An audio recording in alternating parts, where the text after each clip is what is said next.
Our big thanks to Jill Malcolm. Well, right now it's time for that time when we have our special guest. Tonight our special guest is Peter Leech, known far and wide as the Mad Butcher. Where was Peter the day the Kiwis won the Rugby League World Cup? We'll find out in just a moment. We welcome Peter Leech as our special guest on The Beat Goes On. Peter Leech, welcome. The most energetic man in New Zealand. Gerard, how are you, mate? Never stop. Lovely to see you. Where does that energy come from on a hot day like today? Mate, just the good meat I eat, you know, good living, a balanced diet, I think, and the will to live. The will to live. Could you bottle it and sell it, the Peter Leech energy? I've tried, but it doesn't work. Yeah, it'd make a fortune. I remember a guy coming in the Papakura store one day, a married bloke, and he said, "Hey bro, what are you on, brother? I want some of it." And I said, I'm on life. And I can't. He said, "F the life, I want the real stuff." I said, "No, I'm not on it." He couldn't believe I wasn't on drugs, you know, but yeah, I just enjoy life. So many people develop victimhood. It's everybody else's fault. Yeah. But you've never said that. You said, look, I'm not a victim. I'm going to get out there. Just go and do it. And I think some people, you know, unfortunately have hang-ups. You know, they get moody, they get depressed, you know, and all that sort of thing. And I've never suffered from that. And I, you know, thank the good Lord, you know, that I'm what I am, you know. Every day I get up and I think, God, it's great to be alive, you know, yeah. What time does the alarm go? Well, it's incredible now that I don't, you know, I've sold the business. That's and I don't have to get up. Some days I wake up at 4 o'clock, which drives me mad. But your life has now been filled. You've got your own TV show now. Is it Mad Business? Mad Business, yeah. It's just finished. That was shown on TV1. Went for about 9 or 10 weeks. That was an experience. And had the book, What a Ride Mate, The Life and Times of the Mad Butcher. Still a few copies available in the butcher stores for $10.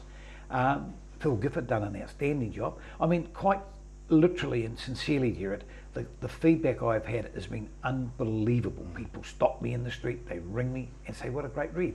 All it is, it's my life story. That's all it is. Would you say it was a rags to riches? Yes, it is.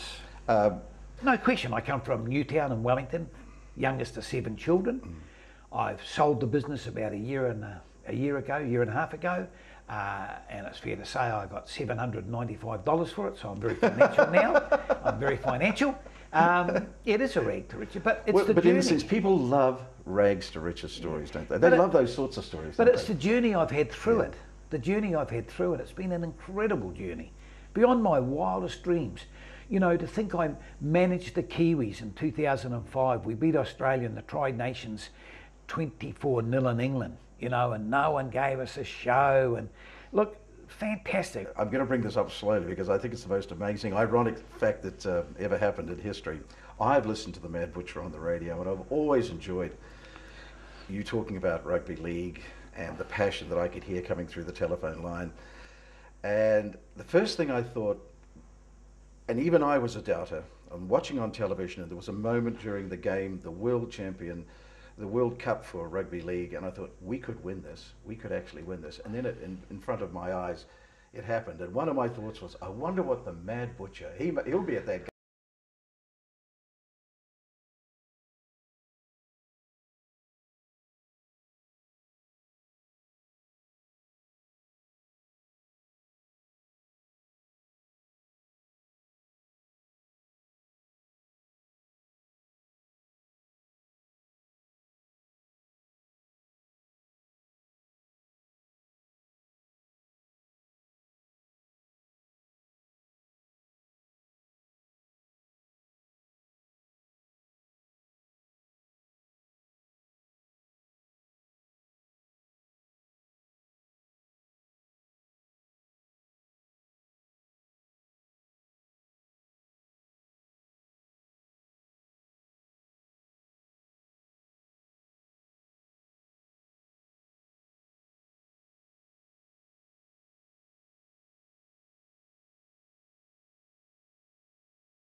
not dominate my life like they have in the past.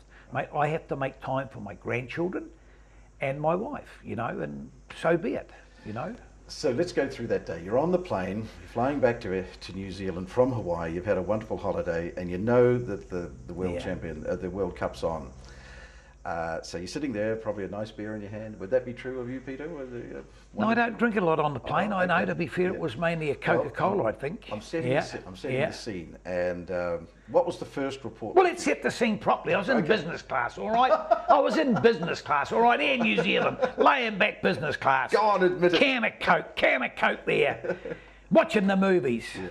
So what was the first thing you heard? The first thing I heard was an update score, and I thought, well, that's fantastic, yeah. And then it was 10-0 at the very early on, to the Australians. Yeah. Did you say to yourself, oh, yeah, looks like it's going to... No, I had great faith. Stephen Kearney, from the time he got the job, impressed me.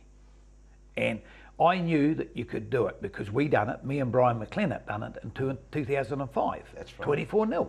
So I knew it could be done. I knew it could be done, and no, I never with it, to be fair. But the Australian papers were even saying that they shouldn't even have a World Cup because it was such a one-sided affair. That's the Australians. Yes, and they'd won everything. They're like this, the Australians, you know.